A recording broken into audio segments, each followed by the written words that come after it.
প্রিয় সহযোদ্ধা ভাইরা, এরই মধ্যে জননেত্রী শেখ হাসিনা সারা দেশব্যাপী লাগাতার কর্মসূচি ডাক দিয়েছেন। কর্মসূচি চলবে মানে অনির্দিষ্টকালের জন্য। তথা আপনারা যারা আছেন এই মুহূর্তে রাজপথে, বিশেষ করে আমাদের আন্তর্জাতিক বিমানবন্দরের দিকে সবচেয়ে বেশি নজর রাখুন। দেখছেন এরই মধ্যে ইউনূস দুপুরে জাতির উদ্দেশ্যে ভাষণ দেবেন, তথা ও কিন্তু যে কোনো সময় পালাই যাবে দেশ থেকে। ওকে পালাই যাওয়ার কোনো সুযোগ কিন্তু দেওয়া যাবে না, যে কোনো ভাবেই হোক না কেন। একজন উপদেষ্টা যেন দেশ থেকে পালাই যেতে না পারে।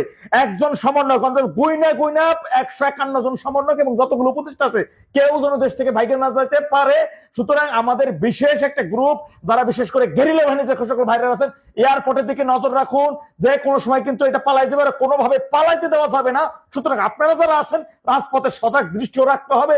আর বিশেষ করে একটু পরপরই মনে রাখবেন, আমাদের কোনো তথ্য কিন্তু মিডিয়াতে প্রকাশ করা হচ্ছে না, তাই অনলাইনে আমাদের নির্ভরযোগ্য। সুতরাং অনলাইনে আপনাদের অ্যাক্টিভ থাকতে হবে। আল্লাহ সবাই সঠিক উদ্যান করুন। যাদের সেফ ভাবে থাকতে হবে, নিরাপদে থাকতে হবে।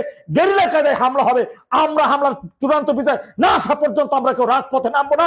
জননেত্রী শেখ হাসিনা যে লাগাতার কর্মসূচি দিয়েছে, সেই লাগাতার কর্মসূচির মাধ্যমে চূড়ান্ত বিদায় নিয়ে আমরা ঘরে ফিরবো ইনশাআল্লাহ। এই নভেম্বরের মধ্যে ইউসের চ্যাপ্টার ক্লোজ করবো, ডিসেম্বরের মধ্যে জননেত্রী শেখ হাসিনাকে বাংলাদেশে প্রবেশ করবে ইনশাআল্লাহ। আল্লাহ সবাইকে সঠিক বুঝান।